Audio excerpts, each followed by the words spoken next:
14 शाबान का दिन और 15 शाबान की रात, जिसको अरबी में लैलतुल बरात और हमारे यहाँ शब बरात कहा जाता है, इस रात की अहादीस में बहुत अहमियत और फजीलत आई है, क्योंकि इस रात में अल्लाह करीम खुसूसियत के साथ लोगों की तौबा को कबूल फरमाते हैं, लोगों के गुनाहों को माफ़ फरमाते हैं और लोगों के ऊपर अपने रहमतें और बरकतों का नुज़ूल फरमाते हैं।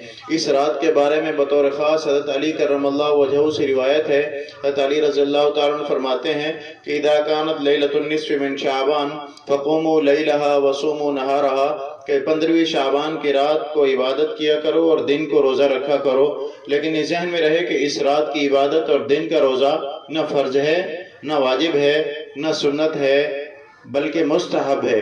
और मुस्तहब का हुक्म ये है कि उसके करने वाले को अजर और सवाब दिया जाता है और ना करने वाले पर एतराज़ नहीं किया जाता। तो अगर किसी वजह से कोई शख्स इस रात में इबादत ना कर सके तो उस पर एतराज़ और नहीं करना चाहिए, उसको हिकारत की नज़र से भी नहीं देखना चाहिए।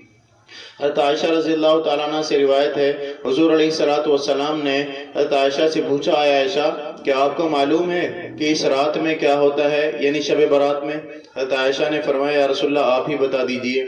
आपने फरमाया, आइंद 10 साल पैदा होने वालों के नाम लिख दिए जाते हैं, आइंद 10 साल रुखसत होने वालों के नाम लिख दिए जाते हैं और इस साल भर के आमाल अल्लाह के हुजूर पेश किए जाते हैं और आइंद 10 साल में लोगों का मुकर्रर करदा रिज़्क़, उसकी फहरिस्त अल्लाह करीम फरिश्तों के हवाले फरमा देते हैं। इस रात में जो शख्स भी अल्लाह के यहाँ सरबसुजूद हो गया, अल्लाह के सामने रो पड़ा, अल्लाह से दुआ मांग ली, अल्लाह करीम उन सब की दुआओं को कबूल फरमाते हैं। अल्लाह करीम सब पर अपने नजर करम फरमाते हैं। हाँ, 5 लोग ऐसे हैं कि जिनकी इस रात में भी बख्शिश नहीं होती। शब बारात इतनी फजीलत वाली रात है, 5 लोग ऐसे हैं कि जिनकी इस रात में भी बख्शिश नहीं होती। उनमें से नंबर 1, अल्लाह की ज़ात और सिफात में किसी को शरीक ठहराने वाला, मुशरिक, शिर्क करने वाला, उसकी भी इस रात में भी बख्शिश नहीं होती। नंबर 2, किसी मुसलमान का बिला वजह दिल में कीना और बुग़्ज़ रखने वाला। नंबर 3, तकब्बुर की वजह से अपनी चादर और शलवार को टखनों से नीचे लटकाने वाला। नंबर 4, वालिदैन का नाफरमान, कि ऐसी नाफरमानी करे जिससे वालिदैन के दिल चूरो चूर हो जाएं। नंबर 5, शराब का आदी, मुसलसल खुद को शराब में धुत रखने वाला।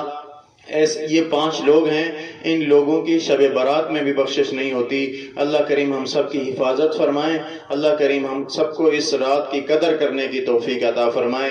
एक और रिवायत में आता है, हुजूर अलैहिस्सलातु वस्सलाम ने इरशाद फरमाया कि अल्लाह करीम इस रात में कबीला बनु कल्ब की बकरियों के बालों की तादाद के बराबर इंसानों की और लोगों की मग़फ़िरत और बख्शिश का ऐलान फरमाते हैं। मतलब ये है कि लामहदूद तादाद में अल्लाह करीम लोगों की मग़फ़िरत फरमाते हैं और जहन्नम से आज़ादी का परवाना देते हैं। अल्लाह करीम हमें भी इस रात में कसरत से इबादत करने की तौफ़ीक़ अता फरमाए।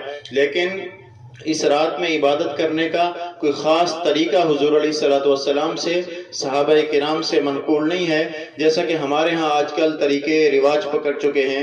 मसलन इज्तिमाई तौर पर सलातुत तस्बीह का अहतमाम जमात के साथ करना, देगों का इंतज़ाम करना, चराग़ां करना, इश्तिहारात लगाना, ऐसा ना हुज़ूर अलैहिस्सलातु वस्सलाम से कोई अमल साबित है, न सहाबाए किराम से साबित है। जो भी अमल करें खालिसतन अल्लाह की रज़ा के लिए करें, इनफिरादी तौर पर करें, अपने आप करें। अल्लाह करीम हम सबको सुन्नत के मुताबिक अमल करने की तौफीक अता फरमाए। वमा अलैना इल्लल बलाग।